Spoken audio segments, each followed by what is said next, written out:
우리가 방금 읽은 하나님의 말씀은 노아의 홍수의 서막입니다. 물론 노아의 가족 8명을 제외한 모든 사람을 심판하셨습니다. 땅에 기는 짐승, 그리고 하늘을 나는 새, 그리고 가축, 그들 모두를 심판하신 것입니다.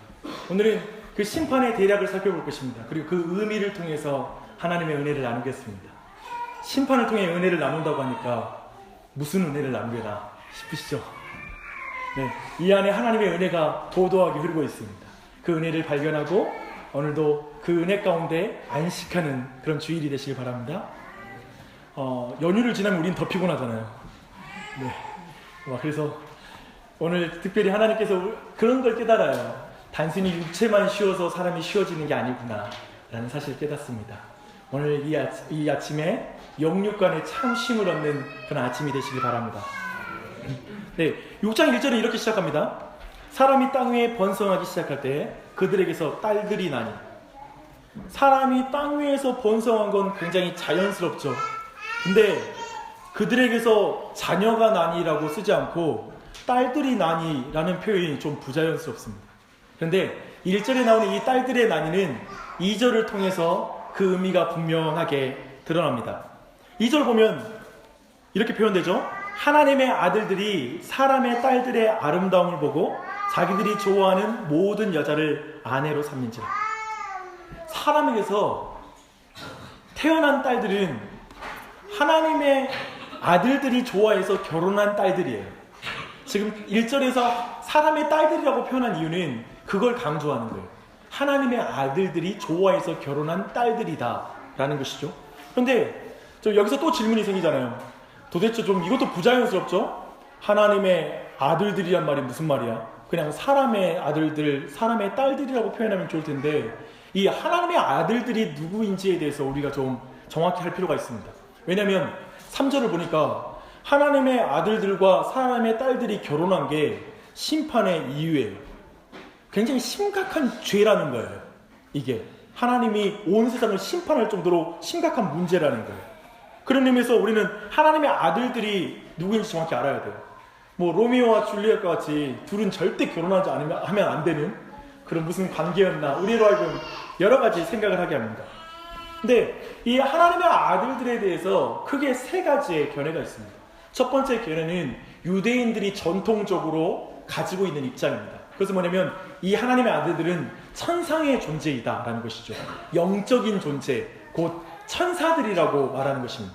근데 이렇게 말하면 약간은 우리로 하여금 거북스럽습니다. 그리고 좀 이해하기 어렵죠. 뭐냐면 영적인 천사들과 인간이 결혼해서 그리고 육체적인 관계를 갖고 그 뒤에 보니까 안악자손이 태어나고 이런 거 보면 마치 신화 속에 들어가는 것 같아요.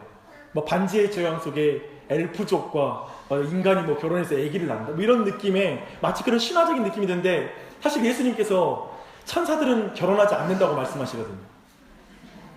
그리고 다른 성경을 볼 때에도 이 영적인 천사들과 인간이 결혼해서 자손을 낳았다는 게 우리에게는 좀 더 받아들이기 어려운 입장입니다. 두 번째 견해는 뭐냐면 이 하나님의 아들들이 통치자들의 아들들, 통치자들이라고 보는 것이죠. 왜냐하면 우리가 계속 살펴봤다시피 그 당시에 고대 그 국가의 왕들은 스스로를 하나님의 아들, 신의 아들들이라고 말했잖아요. 그런 의미에서 이 하나님의 아들들이 그 통치자들의 아들들이라는 것이죠. 근데 이 부분도 좀 우리에게 좀 걸리죠. 그 통치자들은 민간인 혹은 평민들의 딸들과 결혼하면 그게 하나님의 그렇게 큰 죄가 되나, 심판받을 큰 죄가 되나 싶은 면에서 두 번째 해석도 약간은 우리가 받아들이기 어렵습니다. 그런 의미에서 세 번째 해석이 있습니다. 이것이 기독교가 전통적으로 많은 사람이 지지했던 입장인데요. 하나님의 아들들은 곧 아벨을 이어서 태어났던 셋의 자손들, 즉 경건한 자손들이 하나님의 아들들이고, 저 사람의 딸들은 곧 가인의 자손, 하나님을 경외하지 않는 자손들이라는 것이죠. 그래서 그 둘이 결혼한 것이 바로 하나님 보시기에 영적인 타락으로서 이것이 잘못되었다라고 보는 입장입니다. 그러면서 이 정토적인 해설을 저는 이 해석이 훨씬 성경의 이 맥락에서 바른 해석이라고 생각합니다. 왜냐하면 창세기 6장은 하나님의 아들들과 사람의 딸들의 결혼이 세상을 심판할 만큼 큰 죄예요. 분명히 그 땅에 충만한 사람들의 죄로 말미암아 땅이 심판받기 때문에 이건 분명히 사람들과 관계된 죄라고 저는 생각합니다. 또 이것이 홍수 심판의 단초까지 되잖아요. 그런 면에서 우리는 기본적으로 여기서 한 가지 질문이 생기죠. 아니, 하나님을 경외하지 않는 아들들과 하나님을 경외하는 아들들과 그리고 하나님을 경외하지 않는 딸들의 이 로맨스가 이 세상을 심판할 만큼 그렇게 심각한 죄입니까? 라는 그런 질문이 있을 것입니다. 그런 의미에서 이제 이것을 정확히 하려면 앞에 있는 4장과 5장의 큰 대조를 이해할 필요가 있습니다. 4장에는 아벨을 죽인 가인의 족보가 있습니다. 그래서 이 가인의 족보는 특별히 이 가인의 후손들에게 하나님을 은혜를 베푸셔서 보니까 대장장이의 조상들, 즉 과학 문명이 그들 안에 발전되고요. 그리고 그들 안에는 축산업을 처음에 시작한 축산업의 조상들이 있습니다. 그리고 예술 분야, 음악 가운데 두각을 나타냅니다. 굉장하죠. 그런데 가인이 가지고 있는 죄의 DNA는 그 이후에 결코 이 문명으로도, 화려한 문명으로도 가려지지 않는 게 바로 죄의 DNA입니다. 그 4장 23절에 보니까 아담을 기준으로 가인의 7대 손인 라멕이라는 사람이 부인 2명, 아다와 실라라는 부인에게 시를 읊습니다. 근데 이 시가 성경에서 나타난 두 번째 시예요. 첫 번째 시는 아담이 하와에게 했던 시, 당신은 나의 뼈 중에 뼈요 살 중에 살입니다 라는 첫 번째 시고, 이게 두 번째 시인데 살인의 노래라고 불립니다. 한번 그 내용을 볼게요. 아다와 실라여 내 목소리를 들으라. 라멕의 아내들이여 내 말을 들으라. 나의 상처로 말미암아 내가 사람을 죽였고 나의 상함으로 말미암아 소년을 죽였도다. 가인을 위하여는 벌이 700일진데 라멕을 위하여는 벌이 77배1이로다. 이걸 라임이라고 그러죠. 앞에 단어들 정확히 사용하면서 주고받죠. 시의 구조를 정확하게 가지고 있어요. 근데 생각해봐요. 이 소년을 죽일 때, 특별히 소년이에요. 라멕은 어른이고요. 근데 그 소년이 상처를 입혔다고 죽여버려요. 근데 그를 죽일 때 아마도 발전된 철기 문명을 사용했을 것입니다. 그쵸? 칼로 찔러 죽였던지 어떠한 검으로 죽였겠죠. 그리고 지금 이 노래를 부르잖아요. 이 노래를 부를 때도 아마도 그들이 발전된 그 음악을 통해서 이 시를 읽지 않았겠어요? 노래가 흐르면서 아다와 실라여 뭐 이렇게 노래를 불렀을 수 있어요. 그쵸? 근데 그게 칼의 노래예요. 그리고 살인의 노래예요. 결국 그 문명이라는 것이 사람들을 잘 포장하고 감춘 듯 하지만 그 문명은 고작 살인을 저지른 거에 대해서 포장해주는, 죄의 DNA를 결코 감출 수 없는 그런 문명이라는 걸 우리는 볼 수가 있습니다. 그들은 깊이 영적으로 타락하였고, 아마도 라멕의 노래를 듣는 그 가인의 후손들은 라멕에게 뿅 갔을 거예요. 그쵸? 그 노래를 들으면서 나도 저렇게 힘 있는 사람이 되고 싶어. 나에게 조금만 상처를 주면 죽일 수 있는 사람. 저 가인은 두려워서 하나님께 보호를 요청했지만 라멕을 봐. 자신의 힘으로 77배나 벌을 줘보겠다고 자신의 힘에 대해서 확신을 가지고 있잖아. 나도 라멕처럼 되고 싶어 라고 하면서 그 노래가 도리어 사람들에게 영향력을 끼치는 노래가 되었을 것입니다. 그런데 4장 25절 이하에서 바로 셋의 후손에 대한 내용이 이어집니다. 셋의 아들은 에노스인데요. 말씀을 보니까 그때 사람들이 비로소 여호와의 이름을 불렀다라고 말합니다. 여호와의 이름을 불렀다라는 말은 뭐냐면 여호와와 매우 친밀한 관계 안에 있었다는 말이에요. 셋의 경건한 자손들은 여호와의 이름을 부르고 주님을 예배하고 주님의 말씀을 지키고 주님을 의지하는 그런 백성이었어요. 이런 맥락에서 볼 때 지금 4장과 5장 전체는 가인의 계통과 그리고 셋의 계통, 이 경건한 자손과 경건하지 않는 자손을 비교하고 대조하고 있는 거예요. 저는 그런 의미에서 지금 6장 1절에 나타나는 하나님의 아들들이 이 사람의 딸들과 결혼한 게 심각한 죄였다라고 표현하는 건 이 경건한 자손들이 결국 경건하지 않는 자손들과 섞여서 혼합돼 버린 거예요. 그리고 그것이 영적인 타락이라는 거예요. 근데 이 타락의 과정을 표현하는 모든 표현들은 정확하게 하와가 처음에 범죄했던 그 패턴을 그대로 따라가요. 뭐냐면 6장에서 지금 인간의 타락을 보여주는 성경은 창세기 때 하나님의 온전한 계획들이 철저히 깨어졌다는 걸 강조하면서 지금 이 모든 기록을 하고 있다는 거예요. 하나님께서 금지한 실과를 하와가 볼 때 뭐라고 하죠? 토브라고 그래요. 제가 이거 말 자주 사용하죠. 아마 우리 성도님들 이제 다 기억할 거예요. 토브, 굿이라는 말이에요. 좋다. 그리고 보기에 먹음직도 하고 탐스럽고 나를 지혜롭게 할 만큼 능력이 있어 보여. 야, 토브라고 이렇게 보고 그걸 따먹었잖아요. 자기의 보기에 좋은 대로 따먹은 거예요. 그런데 이제 하나님의 아들들이 사람의 딸들을 볼 때 뭐라고 하냐면 토브라고 그래요. 똑같은 말을 쓰는 거예요. 아름답다는 말이에요. 이상하게 왜 그렇게 아름다운지 모르겠지만 여기서 분명한 건 굉장히 외면적으로 매우 육감적으로 굉장히 매력적인 사람이었다는 거예요. 그래서 그들은 매우 육체적으로 아름다워 보이는 그 세상의 여인들을 마음에 두고 곧바로 결혼을 해요. 한 번 사는 인생 배우자만큼은 느끼는 대로 만나고 싶은 게 우리의 마음 아닙니까? 사실 결혼해서 한 사람의 세계관이 그대로 드러나잖아요. 신앙이 드러나잖아요. 그 기준에서 다들 나는 예수님만 믿으면 돼 라고 말하지만 실제로 이제 그 상황이 되면 그래도 이건 좀 있었으면 좋겠어 라고 말하게 되잖아요. 아무리 신앙이 좋아도 그렇게 되는 것 같아요.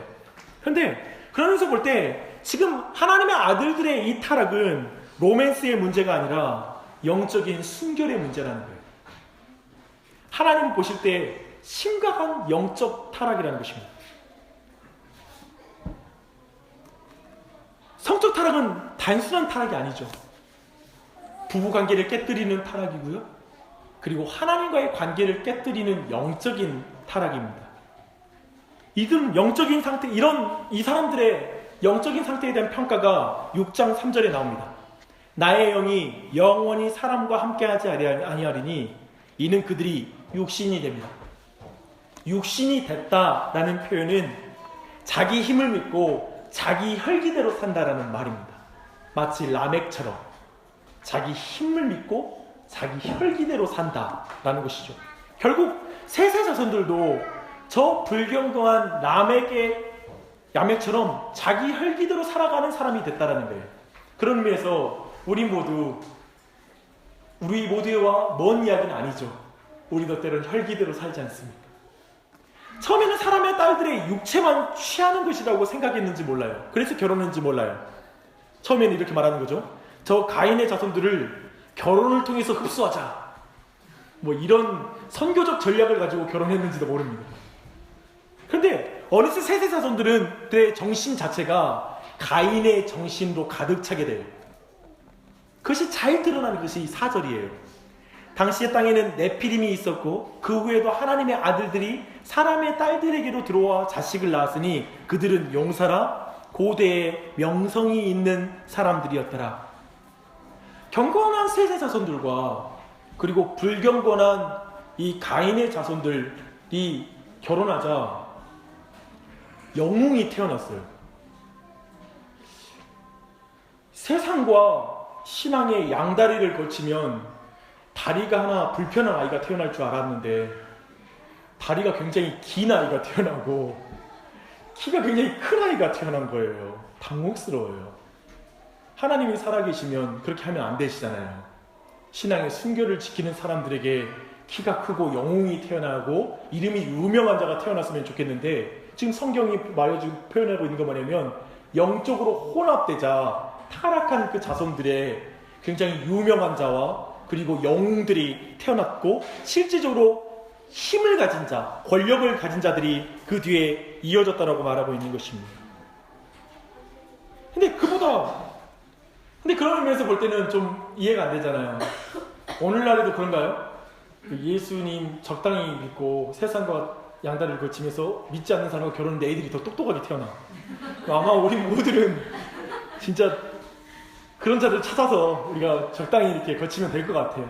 근데 사실은 이 내용이 신비하게 들려요. 그렇잖아요. 그 당시에만 해당되는 이야기. 지금은 전혀 통하지 않는 것 같은 이야기잖아요. 근데 그런 의미에서 볼 때 이 본문의 의미는 좀 더 다른 의미를 담고 있습니다. 뭐냐면 지금 경건한 셋의 자손들이 철저히 가인의 가치관, 세상의 가치관에 완전히 전염되어 있다는 거예요.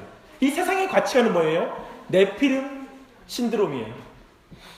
네피림의 스피릿. 뭐냐면 거대한 것을 추구하는 것, 힘의 논리를 추구하는 것, 그리고 강한 자만이 살아남는다는 정글의 법칙만을 믿게 되는 것.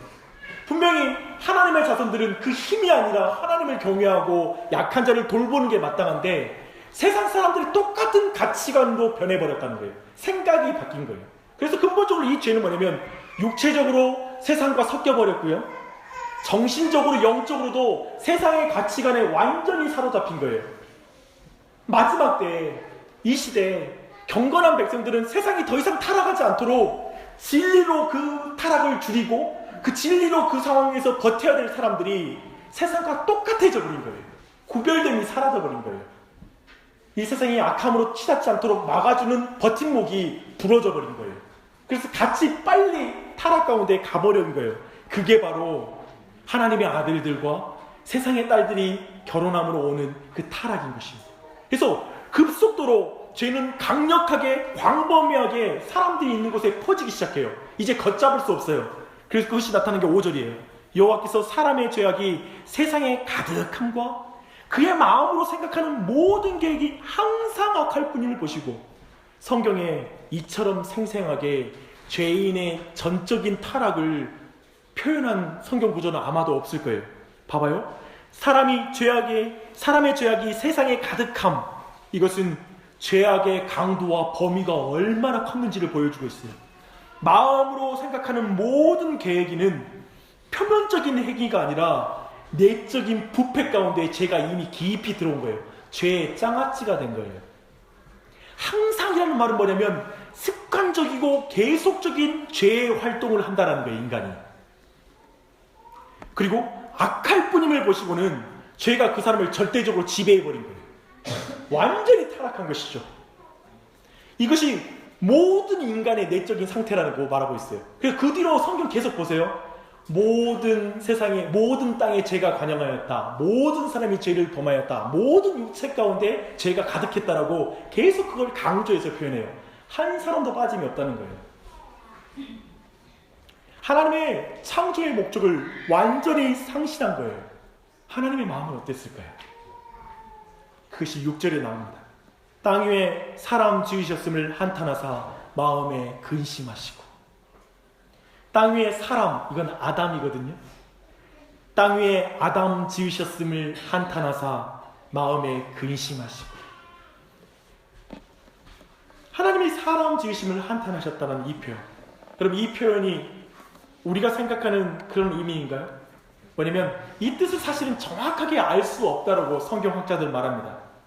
예를 들면 우리는 일반적으로 이 한탄했다는 표현을 이렇게 쓰잖아요. 내가 무슨 영광을 모르고 인간을 지었던가 좌괴감이 든다. 라떼 이 한탄하다는 표현을 거기다 써요. 그러니까 즉 후회하다, 뉘우치다는 뜻이죠. 내가 이 창조하지 말걸, 왜 창조해서 내가 이 고생인가 라는 의미로서 한탄하다는 의미가 그렇게 우리가 이해하는 것이죠. 하지만 그게 아닙니다. 성경적으로 지금 이거의 원어적 의미는 재평가하다라는 의미입니다. 지금 변화된 상황에 비추어서 생각을 조정하다 라는 의미가 이 한탄하다는 의미입니다. 예를 들어볼까요? 제가 컴퓨터를 좀 가지고 있는데요. 지금도 쓰고 있어요. 한 4년 가까이 쓰고 있는 것 같아요. 근데 처음에 제가 살 때 이 컴퓨터 그 메모리가 되게 작은 거 있잖아요. 그래서 사서 프로그램 몇 개만 깔면 저장 공간이 없는 거예요. 너무 귀찮잖아요. 그때 제가 한탄했습니다. 고민했죠. 어떻게 해야 되나. 내가 괜히 이걸 샀다라는 후회를 하기도 했습니다. 근데 생각을 하다가 여러 가지 조정을 해야 되잖아요. 바꿀 수 없으니까요. 왜냐하면 내 아내에게 심판받을 수 있잖아요. 함부로 컴퓨터를 바꿀 수 없죠. 생각하고 한탄을 해야 되죠. 이 돌발 상황에서 조정을 해야 됩니다. 그래서 생각했던 게 프로그램을 이제 SSD라는 메모리 카드를 확장하자라고 해서 비싸게 돈을 주고 구입을 했어요. 그래서 그것을 어디 회사에 맡겨가지고 설치해달라고 해서 가져왔어요. 근데 또 문제가 생긴 게 뭐냐면 켰는데 한 20분 아니면 10분마다 10초씩 멈추는 거예요. 그 자동 저장될 때 마치 멈춰버리듯이 그냥 한 10초쯤 멈추는데 이제는 거의 제가 성불을 할 지경에 이르렀어요. 너무 바쁠 때 10초 멈추면 저는 죄송합니다. 제가 성불이라는 말을 써서 그쵸. 석가탄신이 너무 가까이 있어가지고 영향이 그 영향권의 목사도 있다라는 생각. 근데 너무 귀찮잖아요. 지금도 너무 불편할 때가 있어요. 근데 또 저 자신이 한탄하죠. 한탄하는데 후회하는 게 아니라 요즘 어떻게 생각하냐면 이제 너무 불편할 때 되면 이제 다시 한번 프로그램 전체 싹 밀고 한번 다시 초기화시키자, 처음으로 돌아가자 그런 생각을 하고 있습니다. 근데 여러분 생각해 보십시오. 이렇게 뭔가 이렇게 변화된 상황에서 뭔가 생각을 조정해야 되는데요. 이게 한탄하다인데요. 제가 만약에 이걸 맡겼는데 문제가 안 잡혀서 이걸 고치려면 배보다 배꼽이 더 큰 상황, 새 걸 사는 게 낫겠다고 생각하면 어떻게 해야 되죠? 그냥 이건 바꾸고 새로 사는 게 맞죠. 지금 경거산 셋의 자손이 타락하고 완전히 부패한 이 세상을 향해서 하나님이 한탄하시고 나서 하나님이 결정하신 게 뭐냐면 그것입니다. 이제 두 가지를 결정을 해요. 그 내용을 7절과 8절에서 말하고 있습니다. 이르시되 내가 창조한 사람들을 내가 지면에서 쓸어버리되 사람으로부터 가축과 기는 것과 공중의 새까지 그리하리니 이는 내가 그것들을 지었음을 한탄함이니라 하시니라. 그러나 노아는 여호와께 은혜를 입었더라. 하나님은 인간의 죄로 엉망이 된 세상을 재평가합니다. 그리고 그걸 바로잡기 위해 고민하십니다. 근데 너무 망가져 있기 때문에 두 가지를 결정하십니다. 첫 번째는 지면을 쓸어버리기로 심판하시기로 결정하시고요. 또 한편으로는 노아를 통하여 구원의 역사를 이루어가기로 결정하십니다. 심판 가운데 구원을 이루시는 것입니다. 근데 여기서 한 가지 우리가 짚고 갈 게 있어요. 하나님이 심판하실 때, 최후의 심판을 하실 때 하나님의 마음은 어떠냐는 거예요. 지금 오늘 7절, 8절에서 한탄함이라는 표현은 사실 아까 우리가 보았던 한탄함과 원어가 다릅니다. 그냥 슬퍼하셨다라고 보면 됩니다. 그리고 근심하셨죠. 하나님께서는 이 세상을 심판하실 때 슬퍼하시며 근심하셨습니다. 그러나 세상 사람들은 말해요.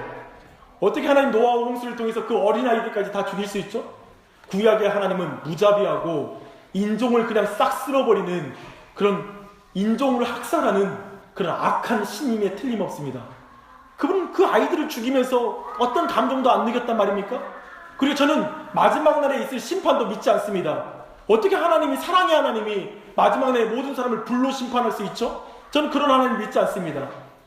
하나님은 그렇게 악한 분이 아닙니다. 이렇게 말하는 사람이 있죠. 그래서 성경은 말합니다. 하나님은 심판을 행하실 때 애통해 하십니다. 그분은 마음 아파하시고 슬퍼하십니다. 이걸 우리가 분명히 이해하는 게 중요합니다. 다만 하나님은 심판 중에도 긍휼을 잊지 않으시는 하나님이십니다. 구원의 길을 끝까지 포기하지 않고 우리에게 내어주시는 분이십니다. 믿으십니까? 그게 은혜이지요. 창세기의 순서를 보십시오. 하나님이 긍휼을 베푸는 첫 번째는 노아를 선택함으로 하나님의 긍휼을 행하고 계십니다. 한번 8절을 봐봐요. 하나님께서는 노아에게 먼저 은혜를 입은 자였어요. 하나님께서는 노아에게 먼저 은혜를 준 자였어요. 그가 선행을 행하고 의롭기 때문에 은혜를 주는 게 아니라 은혜를 받자 그가 의로운 자로 살 수 있는 거예요. 은혜를 받자 완전한 자가 된 거예요. 그가 도덕적이고 윤리적으로 완전했단 말이 아니에요. 그는 하나님의 은혜 안에서 완전한 자로 받아들여지는 거예요. 마치 우리가 예수 그리스도 안에서 우리가 완전한 자로 받아들여지는 것처럼 노아 또한 그 은혜가 그에게 미친 자였습니다. 하나님은 이 전체 가운데 마지막 이 심판 가운데 하나님의 창조의 목적이 다 깨어진 것처럼 보였지만 하나님의 창조의 목적은 노아를 통해 계속 이어지고 있는 것입니다. 하나님은 부패하고 포악한 이 세상을 심판하지만 동시에 노아를 통해서 구원과 회복을 이루고 계십니다. 하나님은 노아를 통해 그 당대의 사람들에게 두 가지 은혜를 허락하십니다. 그걸 우리가 살펴볼 필요가 있는데요. 첫 번째는 하나님께서는 그 사람들이 돌아올 120년이라는 시간을 주십니다. 사실 제가 조금 더 120년의 이유를 설명해 드릴게요. 노아의 방주는 어마어마한 규모예요. 그 열차의 량이라고 그러잖아요. 한 량. 그게 122량인가 될 정도로 부피가 커요. 그리고 그 안에 어마어마한 동물이 들어갈 수 있었겠죠. 근데 그 규모의 배를 노아의 가족들이 그걸 짓는다고 생각하면 수십 년, 아마도 굉장히 오랫동안 그 시간이 걸렸을 것이라 우리는 충분히 짐작할 수 있습니다. 그런데 어떻게 제가 방금 전에 120년이라는 말을 쓸까요? 120년이에요. 그 근거절은 3절입니다. 3절에 보면 하나님 말씀하십니다. 그러나 그들의 날은 120년이 되리라. 이 120년이 되리라는 이 말씀은 크게 두 가지로 해석됩니다. 즉 인간이 타락 이후에 그 수명이 이제 120년이 될 것이다 라는 그런 말씀으로 이걸 이해하는 것이죠. 여기에 대해서 전통적으로 또 다른 해석이 있습니다. 그건 뭐냐면 이제 그들이 이 땅에서 살 날이 120년이 되리라 라는 그런 의미인 것입니다. 저는 이 두 번째라고 생각합니다. 왜냐하면 전체의 원어적인 의미를 쭉 살펴봤을 때 고려할 때 120년으로 해석하는 것이 이 본문에서 훨씬 자연스럽습니다. 그러나 원어의 의미를 볼 때 이런 의미죠. 내가 언제까지 이처럼 타락한 사람들에게 계속 은혜를 베풀고만 있을 수 있겠느냐. 그러나 이 세상을 심판하기 전에 120년의 시간을 주겠다라고 이해하는 것이죠.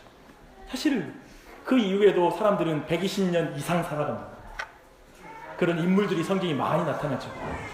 그런 뿐만 아니라 오늘 보면 저는 좀 무난하게 해석하는 게 늘 맞다라고 생각합니다. 성경이 자연스럽게. 근데 이 120년의 시간을 준 것입니다. 하나님 심판하시되 120년 동안 회개할 시간을 주는 거예요. 단순히 시간만 주신 게 아니었어요. 명백한 메시지가 증거되고 있습니다. 홍수를 경험한 적이 한 번도 없는 그 당시의 사람들에게 산 위에서 거대한 배를 짓고 있는, 제가 알기로는 1900년도인가 1800년도까지 노아의 방주보다 큰 배를 인간은 지은 적이 없어요. 굉장히 오래전에 어마어마하게 큰 배를 짓고 있었기 때문에 그 당시에도 사람들에게 굉장히 알려져 있었을 것입니다. 물론 미치광이라고 불렸겠죠. 말도 안 되는 짓을 하고 있다라고. 그래서 베드로후서 2장 5절은 이렇게 말합니다. 옛 세상을 용서하지 아니하시고 오직 의를 전파하는 노아와 그 7 식구들을 보존하시고 경건하지 아니한 자들의 세상에 홍수를 내리셨으며, 노아의 순종은 복음 선포였다라고 말하고 있습니다. 하나님의 의를 전달하는 거예요. 어떤 복음이죠? 곧 심판이 있을 것이다. 물의 심판이 있을 것입니다. 이 방주로 들어온 자는 구원을 받을 수 있습니다. 라고 말하는 복음 메시지죠. 우리가 하나님의 말씀에 순종할 때 우리가 복음의 메시지를 사람에게, 다른 사람에게 증거하듯이 이때 그렇게 증거가 된 것입니다. 히브리서 11장 7절은 이렇게 말하고 있습니다. 믿음으로 노아는 아직 보이지 않는 일에 경고하심을 받아 경외함으로 방주를 준비하며 그 집을 구원하였으니 이로 말미암아 세상을 정죄하고 믿음을 따르는 의의 상속자가 되었느니라. 당대의 그 누구도 이 복음을 몰라 방주에 오르지 못한 사람이 없었다라는 걸 말하는 것입니다. 구원을 받고자 했지만 구원받지 못한 사람은 한 사람도 없었다라는 걸 노아의 홍수, 이 전체 기록은 분명하게 말하고 있습니다. 그렇다면 노아 당대에 하나님을 믿은 자, 하나님의 믿음 가운데 구원을 얻는 자는 단 8명밖에 없었다는 거예요. 그걸 강조하는 거예요. 우리 노아의 홍수를 볼 때 하나님은 어떻게 그 무시무시한 심판을 전 세계적으로, 전 우주적으로 내릴 수 있죠? 너무 무섭다. 그 중에 구원받을 사람이 있지 않았을까요? 라는 모든 의심을 지워버리는 거예요. 아니요. 모든 사람이 들었지만 그 구원의 기회가 있었지만 반응하지 않았다라는 거예요. 베드로전서 3장 20절에 이렇게 말합니다. 그들은 전에 노아의 날, 방주를 준비하는 날 동안 하나님이 오래 참고 기다리실 때에 복종하지 아니하던 자들이라. 방주에서 물로 말미암아 구원을 얻은 자가 몇 명뿐이니 겨우 8명이라. 베드로 후서는 정확하게 해석합니다. 구원을 얻고자 한 자가 8명밖에 없었어요.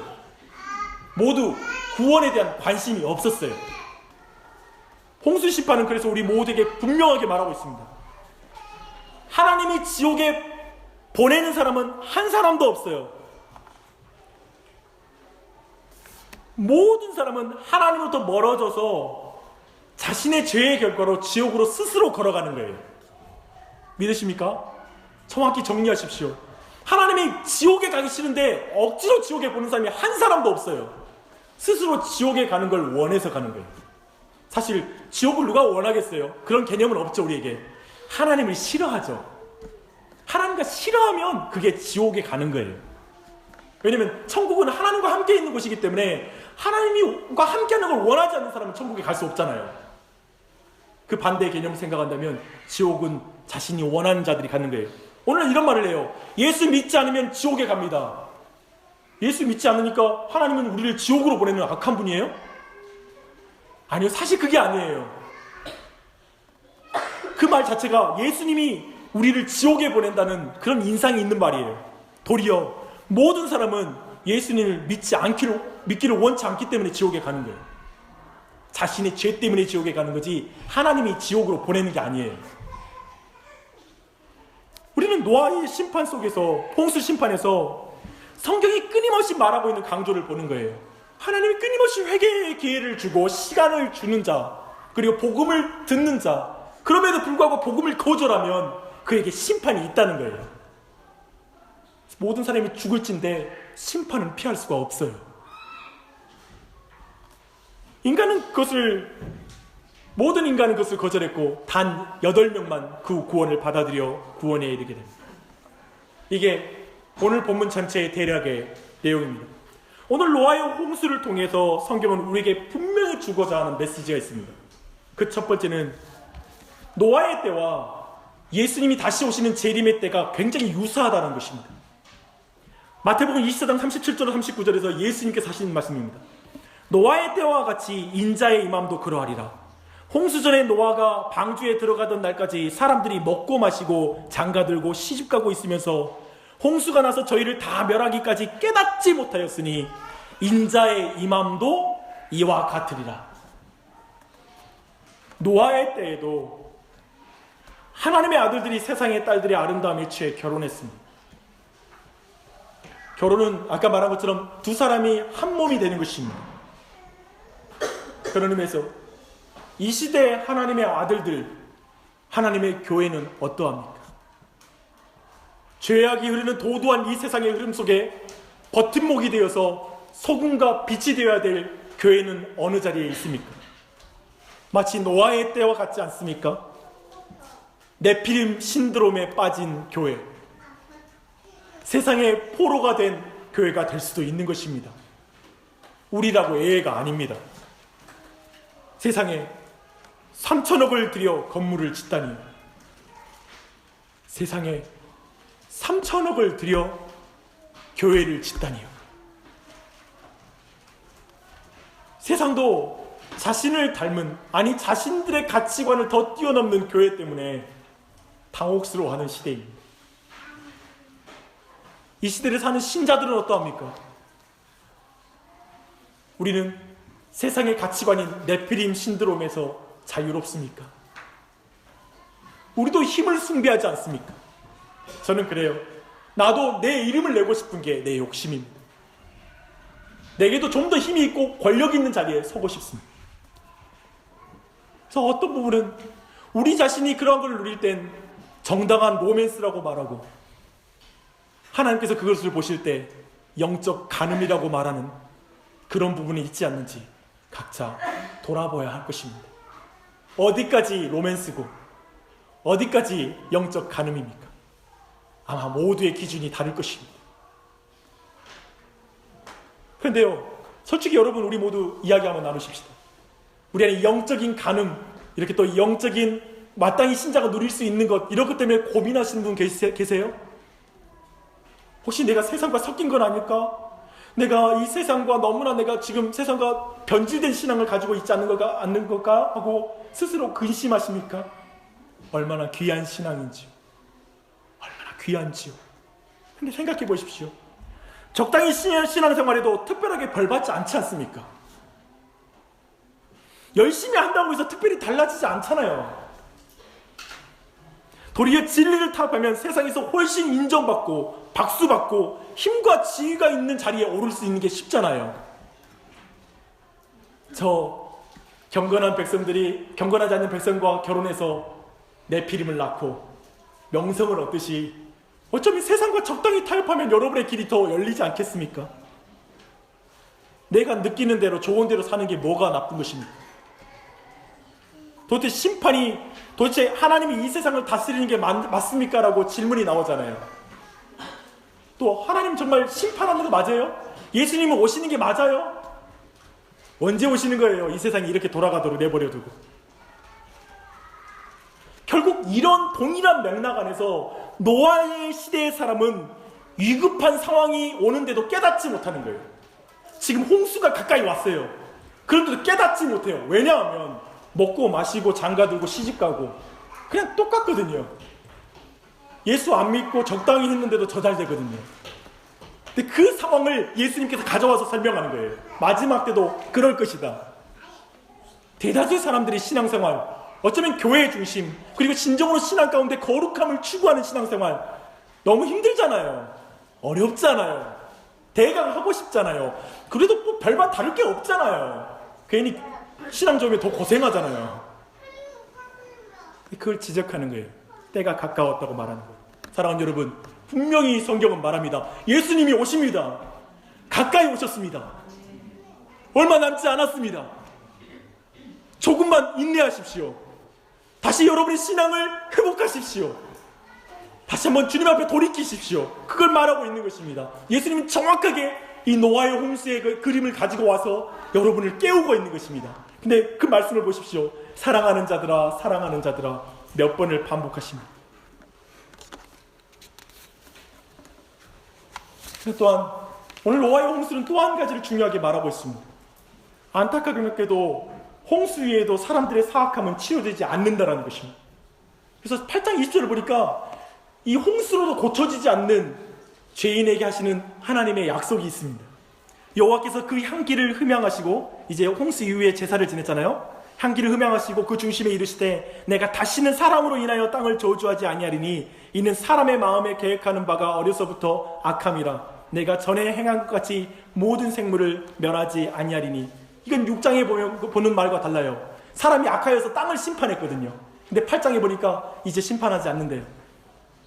인간의 악함으로 세상을 심판하면 수백 번을 심판하게 생긴 거예요. 아니, 난 그걸 보지 않겠다는 거예요. 성경은 홍수 위에도 사람은 전혀 바뀌지 않았다고 말합니다. 그렇다면 하나님의 구원 계획은 실패한 것입니까? 아니요. 하나님은 더 좋은 약속을 주십니다. 하나님은 사람으로 인하여 땅을 저주하지 않고 사람으로 인하여 한 남자를 저주하십니다.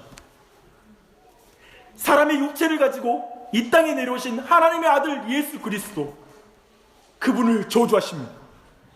율법을 만드신 분이 하나님의 말씀에 있는 그대로 순종하시고 마지막까지 순종하시고 다 이루십니다.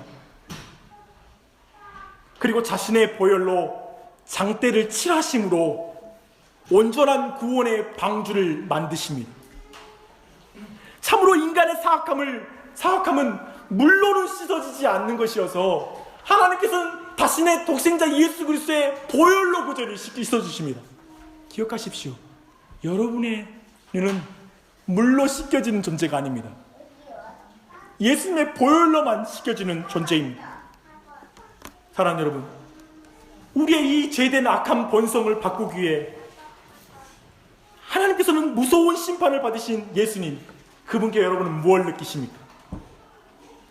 아까 우리가 나눴던 것처럼 사람들은 세상을 심판하시는 성경의 하나님을 무자비하고 사랑이 없다고 비난해요. 또 심판하시는 하나님은 감정이 없다고 판단해요. 그러나 우리는 그분이 슬픔 가운데 있었고 근심했다는 걸 배웠습니다.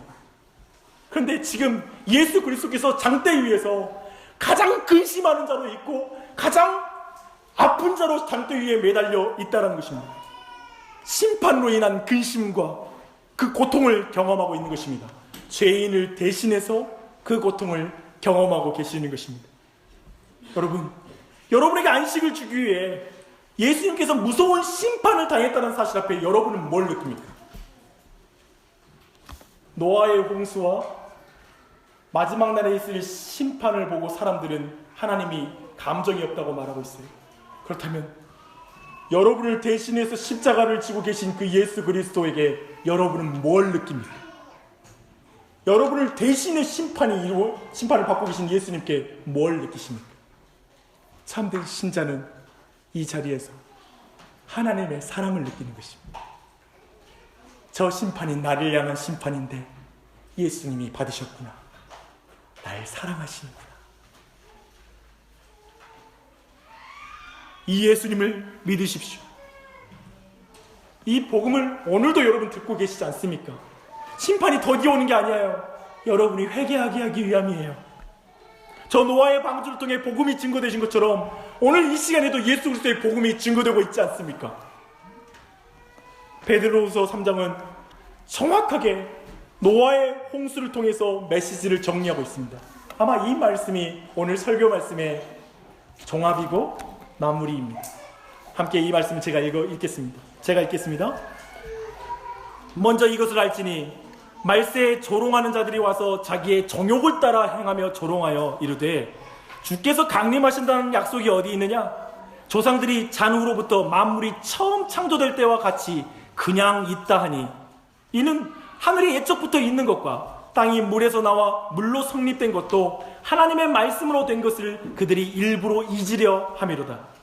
이로 말미암아 그때 세상은 물이 넘침으로 멸망하였으되 이제 하늘과 땅은 그 동일한 말씀으로 불사르기 위하여 보호하신 바 되어 경건하지 아니한 사람들의 심판과 멸망의 날까지 보존하여 두신 것이니라. 사랑하는 자들아 주께서 하루가 천년 같고 천년이 하루 같다는 이 한 가지를 잊지 말라. 주의 약속은 어떤 이들이 더디다고 생각하는 것 같이 더딘 것이 아니라 오직 주께서 너희를 대하여 오래 참으사 아무도 멸망하지 아니하고 다 이르기를 원하시느니라. 그러나 주의 날이 도둑같이 오리니 그날에는 하늘이 큰 소리로 떠나가고 물질이 뜨거운 불에 풀어지고 땅과 그 중에 있는 모든 일이 드러나리로다. 이 모든 것이 이렇게 풀어지리니 너희가 어떠한 사람이 되어야 마땅하냐? 거룩한 행실과 경건함으로 하나님의 날이 임하기를 바라보고 간절히 사모하라. 그날에 하늘이 불에 타서 풀어지고 물질이 뜨거운 불에 녹아지려니와 우리는 그의 약속대로 의가 있는 곳인 새하늘과 새 땅을 바라보도다. 그러므로 사랑하는 자들아 너희가 이것을 바라보나니 주 앞에서 점도 없고 흠도 없이 평강 가운데서 나타나기를 힘쓰라. 할렐루야. 이 말씀 믿으십시오. 그리고 구원의 방주이신 예수님께 어서 올라오십시오. 마음을 열어 그 예수님을 믿으십시오. 그리고 이 마지막 날 주님이 곧 오실 텐데 그때 심판하시는 주님 앞에 저 이미 심판 받았어요 라고 말씀하십시오. 예수님이 대신 심판 받으셨잖아요. 그리고 구원의 은혜와 기쁨 가운데 주님을 예배하십시오. 기도하겠습니다.